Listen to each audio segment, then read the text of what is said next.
Hi, this is Tim of the 1916 Company. Welcome and thanks for logging on. If you love this watch, email me, Team Mosso at the1916company.com for purchase pricing and availability questions regarding this watch. So this is a 2018 launch from Tag Heuer. It's the Autavia H02, sometimes known as the H02 1972 or the Viceroy, because the watch recalls a early 70s promotion by Viceroy cigarettes whereby a certain number of points or purchases could qualify you to receive a certain kind of Heuer Autavia that was customized specifically for Viceroy cigarettes, which is why what we have here is a Heuer branded watch with vintage elements, and you'd be hard-pressed to find any Tag Heuer branding on this timepiece, though it is very much a product of the modern era.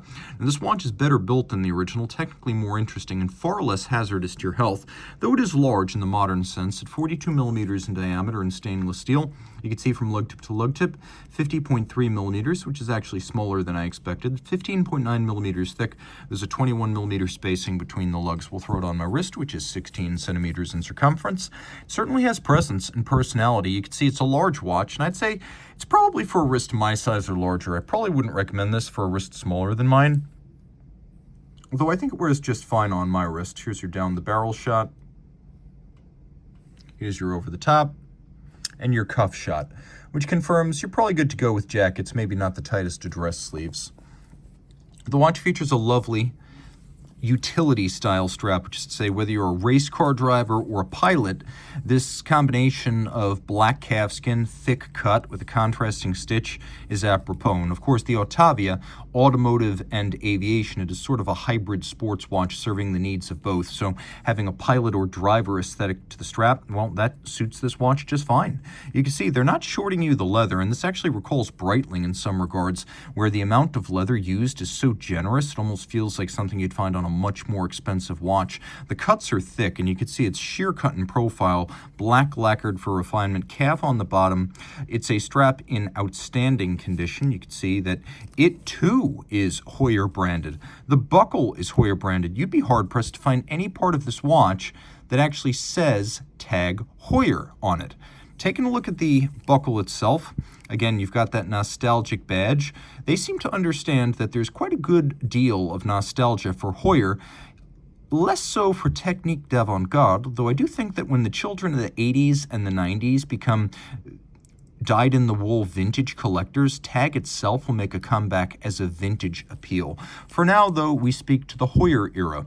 And you can see in profile, we have sort of a large version of a vintage-inspired watch. So it's large and it's bulky, and it's clearly set up for modern movement with automatic winding and complexity within.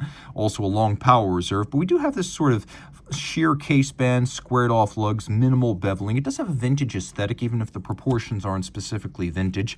Heuer, that's the brand, that's the name of the game. There it is on the crown, pump style pushers.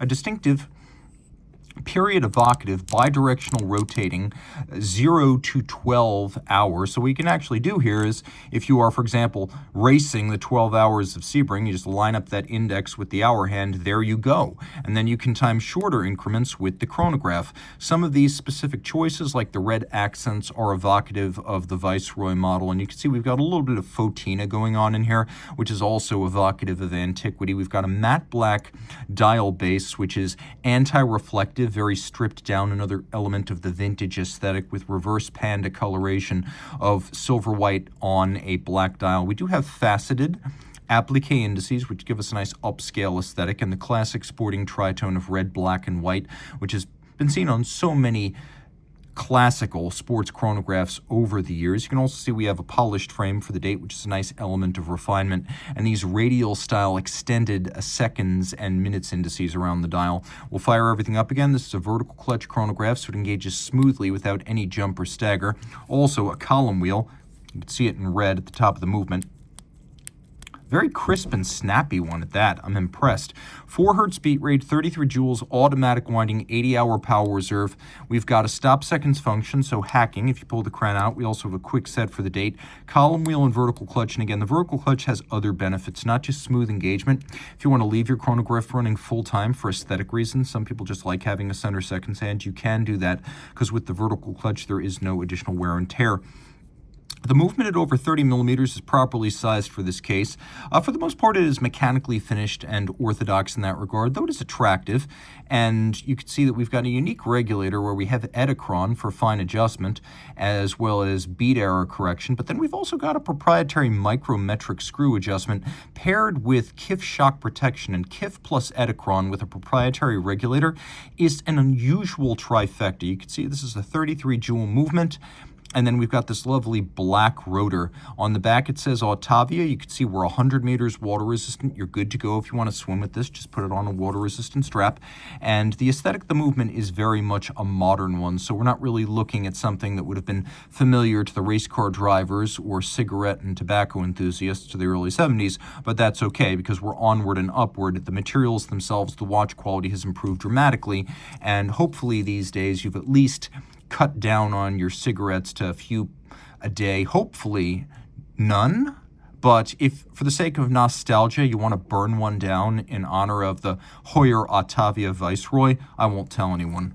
One last thing that I should mention is that it is quite well lumed. Even though it uses Photina lume, it doesn't glow in any less luminescent fashion than conventional lume would. So reach out to Team Mosso at the 1916company.com for purchase and pricing details.